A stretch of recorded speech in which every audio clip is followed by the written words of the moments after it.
Ya, Alhamdulillah bersama dengan kita pada pagi ini bersama dengan Ustazah Siti Amal Zakiah binti Haji Muhammad Yusof merupakan penceramah yang akan mengongsikan berkenaan dengan tajuk kita tingkatkan amalan di akhir Ramadan. Assalamualaikum. Waalaikumsalam warahmatullahi taala wabarakatuh. Apa khabar Ustazah? Alhamdulillah, apa khabar Jawali dan Mahira? Alhamdulillah kita berdua sehat. Pagi ini ya. Gembira rasanya dapat bersama dengan Yang Mulia Ustazah Siti Amal Zakiah ya. Betul. Pagi ini selamat datang ke Rampai Pagi dan terima kasih di atas masa yang diluangkan di Mahirah ya. Betul sekali dan ini yang akan kita perkatakan. Memang kita merasakan sudah berada di penghujung bulan Ramadan ini ya Ustazah, dan lebih kurang 2 ke 3 hari saja lagi kita akan meninggalkan bulan Ramadan.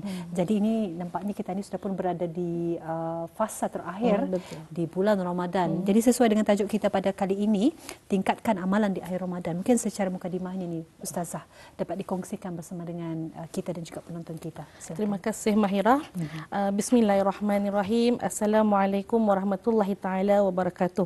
Alhamdulillahi wa wassalatu wassalamu ala al-habibil mustafa wa ala alihi wa ashabihi ahli tuqa wal wafa. Subhanaka la ilma lana illa ma 'allamtana innaka antal alimul hakim. Rabbi shrah li sadri wa yassir li amri wahlul 'uqdatam min lisani yafqahu qawli, amma ba'.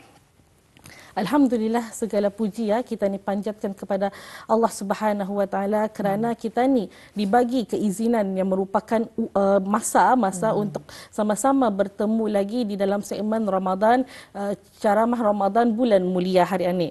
Indah terasa para penonton yang dikasihi sekalian, kita ni sudah pun berada maghrib sekarang masuk 28 Ramadan. Indah kita ni terasa hanya tinggal berbaki berapa hari lagi kita ni di dalam bulan yang penuh suci ni. Ya. Sebelum Ramadan ini menjelang, kita ni banyak menyaksikan, mungkin bukan saya sahaja, mungkin Wali sama Mahirah juga ada melihat di media-media sosial, contohnya Instagram ataupun Facebook, menghitung menjelang Ramadan. Ini orang countdown tu.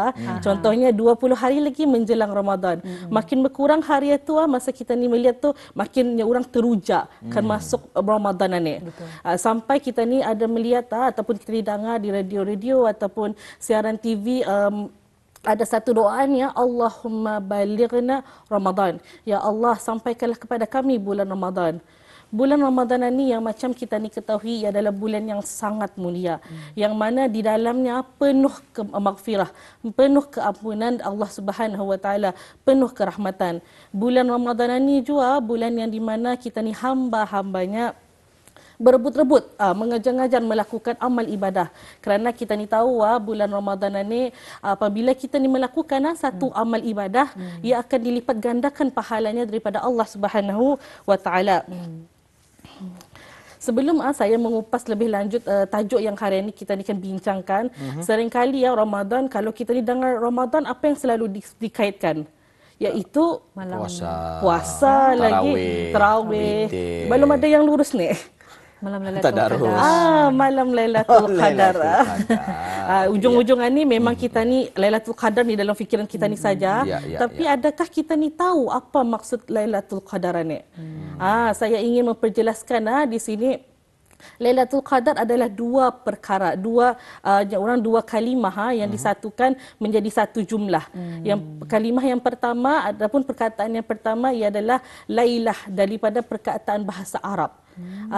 Yang kedua ia adalah makna al-qadar. Al-qadar di sini ia ada 3 maksud.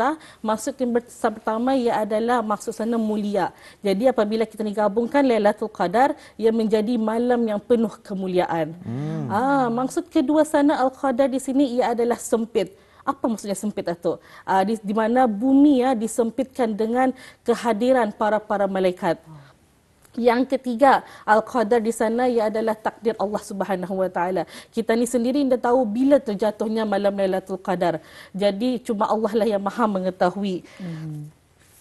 Sebab itu para penonton yang saya kasihi sekalian, bilakan waktunya ataupun bila tempohnya Lailatul Qadar ini. Firman Allah Subhanahu Wa Taala dalam surah Al-Qadar ayatnya yang terakhir berbunyi, A'udzubillahi minasyaitonirrajim. Bismillahirrahmanirrahim. Salamun hiya hatta matla'il fajr. Yang makna mafhumnya salamun hiya hatta, malam itu penuh kesejahteraan hatta sehingga matla'il fajr, sehingga terbit fajar, iaitu hingga waktu subuh. Oleh itu kita ni dianjurkan untuk memperbanyakkan, meningkatkan amal ibadah kita ni dari bermulanya berwaktu sembahyang waktu Isya hinggalah waktu subuh keesokan harinya. Jadi sudah ujung-ujung ni apa patut kita ni buat? Bermulalah kita ni tingkatkan amalan-amalan kita ni. Kita ni top upnya orang, bukan top up DST. Kita ni top up kita ni amalan-amalan kita ni kerana semua orang memburu satu malam, iaitu yang dikenali satu malam ni bila dilakukan ia lebih baik khairun min alfi syahr, daripada 1000 bulan. Sebab itu juga kita ni digelar malam ni Lailatul Qadar ni malam impian umat Islam. Apa maksudnya tu malam impian umat Islam itu? Berdasarkan firman Allah Subhanahu wa taala di dalam surah Al-Qadar ayat 1 hingga 5, Lailatul Qadar ni mengandungi 3 kelebihan. Kelebihan yang pertama, mungkin Wali sama Mahira sudah tahu juga, orang yang mengerjakan amal ibadah pada malam ini ataupun pada tersebut akan mendapat ganjaran pahala yang lebih besar, yang istimewa, yang berlipat ganda daripada yang dikerjakan selama 1000 bulan. Kita ni pun belum tahu adakah umur kita ni tercapai kena 1000 bulan. Jadi untuk menggantikan dengan tercapainya 1000 bulan itu, Allah yang Maha Mulia menggantikan satu malam ini yang seumpama dengan 1000 bulan juga. Yang kedua, malam tersebut Jibril alaihi salam dan para malaikat yang lain turun ke bumi untuk memberi salam kepada orang-orang mukmin yang beribadah, yang mendapat keampunan segala dosanya yang telah lalu. Dan yang ketiga, malam tersebut penuh keberkatan hingga terbit fajar. Oleh itu kita ni disarankan untuk melakukan semaksimal mungkin.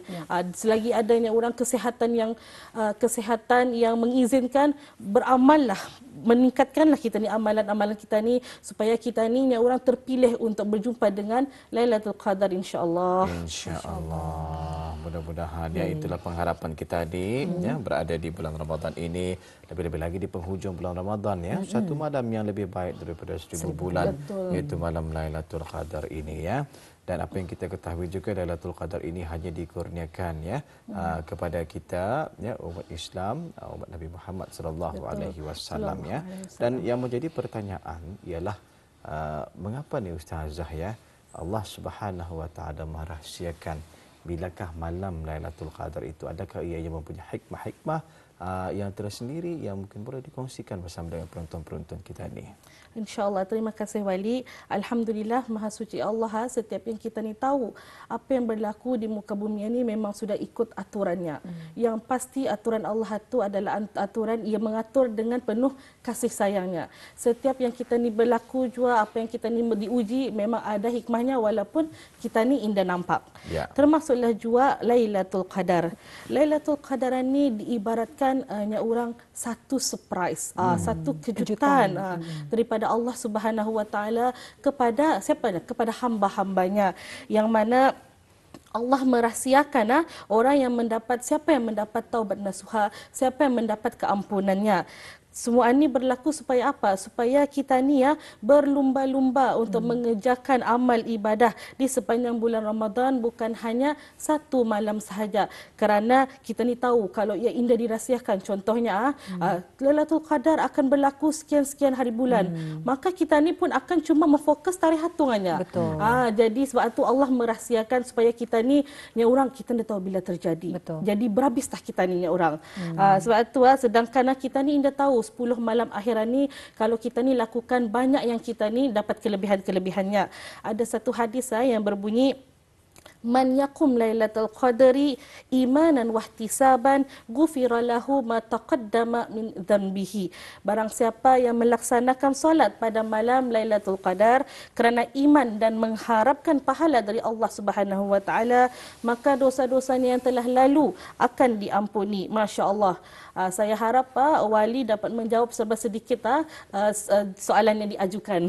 Alhamdulillah. Begitulah rahsia dan juga ketentuan Allah Subhanahu wa taala kenapa dirahsiakan Lailatul Qadar tersebut Bayangkan saja apabila ditentukan satu-satu tarikh, kita ni akan berfokus untuk beribadah pada tarikh tersebut dan mengabaikan hari-hari yang lain. Walhal bulan Ramadan ganjaran pahala dilipat gandakan. Betul sekali. Jadi banyak ya manfaat yang dapat kita ni lakukan pada bulan Ramadan ini sebenarnya.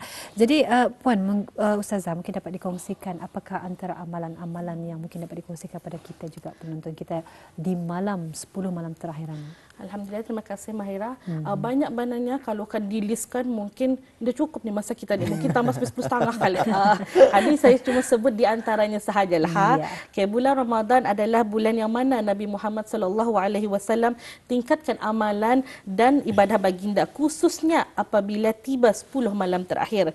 Jadi di antara perkara pertama yang perlu kita ni lakukan adalah kita ni orang menghidupkan malam-malam Ramadan itu. Ini ternyata apabila Aisyah radhiyallahu anha ada meriwayatkan perlakuan Nabi ataupun kelakuan Nabi sallallahu alaihi wasallam ketika tiba 10 malam terakhir. Beliau berkata, "Kana Nabi sallallahu alaihi wasallam idza dakhala al-ashru shadda mi'zarahu wa ahya lailahu wa ayqadha ahlahu." Maksudnya Nabi Muhammad sallallahu alaihi wasallam idza dakhala, jika masuk, katanya apabila masuk al-ashru 10 malam terakhir, bahapa Nabi Muhammad kita ni. Yang pertama, ia syadda mi'zarahu, ia mengetatkan kainnya. Yang kedua, wa ahya lailahu, ia menghidupkan menghidupkan malam-malam tersebut. Yang ketiga, Nabi Muhammad kita ni wa aiqadha ahlahu, ia mengejutkan ahli keluarganya untuk turut menghidupkan malam-malam tersebut. Maksud di sana syadda mi'zarahu, ia adalah mengetatkan kainnya. Maksudnya di sana adalah baginda Nabi Muhammad SAW lebih khusyuk dalam beribadah. Ibadahnya itu khusyuknya itu berbeza daripada 20 Ramadan yang terawal. Jadi yang 10 hari ni orang ekstra punya pelakunya, ibadahnya ekstra. Riwayat lain juga ada mengatakan kana Rasulullah SAW yajtahidu fil ashril awakhir ma la yajtahidu fi ghairihi. Maksudnya Rasulullah SAW bersungguh-sungguh, yajtahidu, bersungguh-sungguh benar-benar pada 10 fil ashril awakhir, pada 10 Ramadan, pada 10 malam terakhir. Katanya mala yajtahidu fi ghairihi, tidak seperti bulan-bulan yang lalu. Artinya kalau kita ni contoh peperiksaan ujung akhir tahun, biasa saja kita ni punya usaha. Tapi kalau sudah meningkat form 5, usaha kita ni kan O level, ekstra kita ni mungkin ada tuition. Sama juga dengan baginda Rasulullah, 20 yang terawal beribadah seperti biasa, tapi bila sudah 10 yang terakhir, ia bersungguh-sungguh dalam ibadahnya itu. Okay.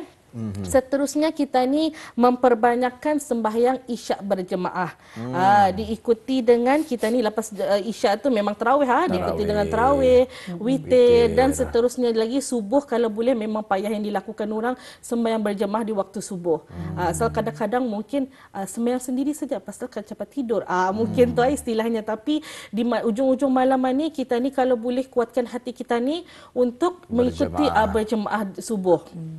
Seterusnya juga kita ni memperbanyakkan membaca Al-Quran. Kita ni jadikan Al-Quran itu sebagainya orang sahabat karib kita ni, pendamping di mana kita ni berjalan. Di sana juga ada Al-Quran. Contoh sebelum kita ni orang kan pergi bekerja, sebelum kita ni turun dari kereta akan menuju ke tempat kerja, bacalah dulu satu lembar Al-Quran. Kalau ada masa waktu lapang, jangan takkan satu, kita ditingkatkan menjadi 10, 20.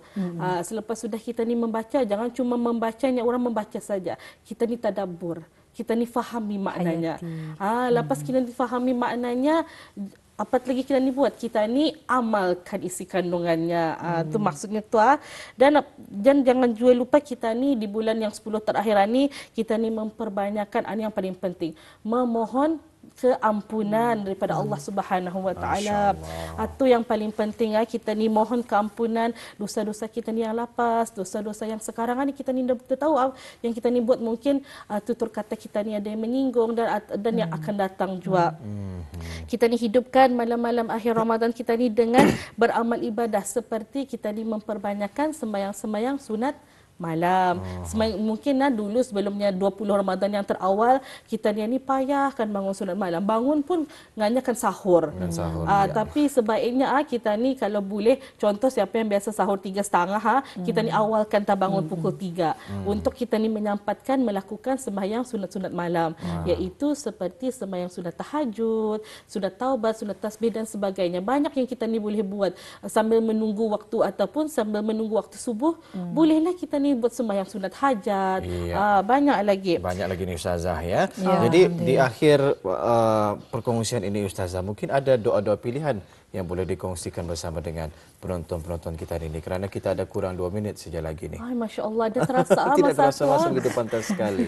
Okey, di sini saya ada mengongsikan satu doa pada Lailatul Qadar yang mungkin boleh kita ni amalkan sama-sama. Daripada Aisyah radhiyallahu anha bahawa beliau bertanya Nabi Muhammad sallallahu alaihi wasallam yang bermaksud, wahai Nabi Allah, jika aku bertemu dengan malam Al-Qadar yakni Lailatul Qadar, maka apa yang sepatutnya aku ucapkan? Nabi Muhammad sallallahu alaihi wasallam bersabda, bacalah Allahumma innaka afuwun tuhibbul afwa fa'fu anni. Maksudnya, ya Allah ya Tuhan kami, sesungguhnya Engkau Maha Pengampun dan amat suka akan keampunan, maka berikanlah keampunan kepadaku. Sama-samalah kita ni meneladani Rasulullah dengan mengamalkan doa ini, dengan mengamalkan macam mana cara Nabi Muhammad beribadah berhabis-habisan 10 malam terakhir, supaya kita ni menjadi salah satu umatnya yang indah termasuk golongan yang merugikan. Naudzubillah min zalik. Masya Allah, ya padat sekali perkongsian Ustazah pada pagi ini. Kalau dapat dipanjangkan masa, ingin rasanya kita ni panjang lebar lagi mengenai dengan tingkatkan amalan di akhir Ramadan ini ya. Ingatlah, Ramadan hanya datang setahun sekali. Tahun hadapan belum tentu lagi kita ni akan diberikan kesempatan untuk bertemu dengannya. Apapun kita ni terus berdoa dikurniakan kesihatan dan juga keafiatan untuk bertemu dengannya, menjalankan lagi ibadah puasa di dalamnya. Ya, alhamdulillah. Jadi kita ucapkan terima kasih kepada Ustazah Siti Amal Zakiah binti Haji Muhammad Yusof. Terima kasih kerana berkesudian untuk berkongsi amalan dengan kita ni ya. Jadi insya-Allah kita akan berjumpa lagi Ustazah. Insya-Allah. Assalamualaikum warahmatullahi wabarakatuh. Waalaikumsalam warahmatullahi taala wabarakatuh.